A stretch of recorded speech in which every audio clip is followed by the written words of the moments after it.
झारखंड लोक सेवा आयोग यानी कि जेपीएससी फिर से विवादों के घेरे में है। हालांकि जेपीएससी का विवाद के घेरे में रहना कोई नई बात नहीं है, लेकिन इस बार जेपीएससी जो है क्यों विवाद के घेरे में, हम आपको बताते हैं।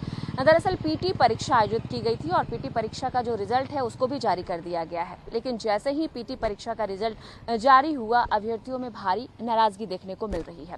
अभ्यर्थी नाराज क्यों है, मामला यहाँ है। दरअसल एक स्पेसिफिक रोल नंबर से लेकर लगातार रोल नंबर के साथ साथ एक स्पेसिफिक रोल नंबर तक आने के बीच में जो भी स्टूडेंट्स का रोल नंबर आता है, सारे स्टूडेंट्स अनुत्तीर्ण कर दिए गए हैं।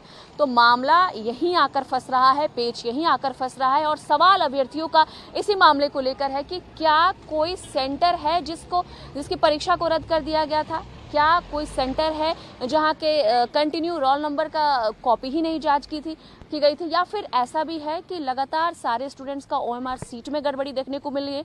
मामला बहुत गंभीर है। आयोग ने अपने तरफ से रिजल्ट जारी किया, हालांकि उसमें भी कई बार संशोधन करना पड़ा। संशोधित होकर रिजल्ट आया और अभी मामला आपके सामने है कि अभ्यर्थी कहीं से भी खुश नहीं नजर आ रहे हैं और उनके बीच भारी असंतोष देखने को मिल रहा है। इतना ही नहीं, इसके अलावा एक और मामला जो लगातार तूल पकड़ता जा रहा है वो ये है कि जिन अभ्यर्थियों ने इस परीक्षा को पास किया है, सिर्फ उनके रिजल्ट को पास के तौर पे दिखाया गया है, कोई भी कट ऑफ आयोग की तरफ से जारी नहीं किया गया है। ऐसे में आयोग को लेकर अभ्यर्थी लगातार ये भी सवाल उठा रहे हैं कि अगर किसी अभ्यर्थी ने पास आउट नहीं किया परीक्षा, तो उसको इस चीज़ को जानने का भरपूर हक है कि आखिर कितने मार्क्स, कितने संख्या से वो जो है परीक्षा अनुत्तीर्ण कर गया या फिर कितने मार्क्स से वो चूक गया। कोई भी अभ्यर्थी ये जानने की कोशिश कर रहा है, लेकिन इसके कंक्लूजन तक नहीं पहुंच पा रहा है। ऐसे में कई सारे ऐसे सवाल हैं जो अभ्यर्थियों के मन में गूंज रहे हैं।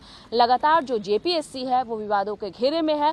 लगातार जेपीएससी के सामने प्रश्न खड़े होते हुए दिखाई पड़ रहे हैं। अब ऐसे में एक जो मूल बात है जिस पे हमें डिस्कस करनी होगी वो ये है कि इन सब के बीच में अभ्यर्थी हो गए, परीक्षा केंद्र हो गए या फिर परीक्षाएं हो गई, प्रश्न पत्र हो गया, इन सब के अलावे आयोग इस प्रश्न पर कितनी जल्दी अपनी प्रतिक्रिया देता है, इसको देखने वाली बात होगी। आयोग क्या प्रतिक्रिया देता है, इसको जानने और समझने वाली बात होगी। देखते हैं जेपीएससी से संबंधित और क्या कुछ नया अपडेट आता है, हम आपसे साझा करेंगे। आप कशिश न्यूज़ देखते रहिए। मैं थी आपके साथ सृष्टि।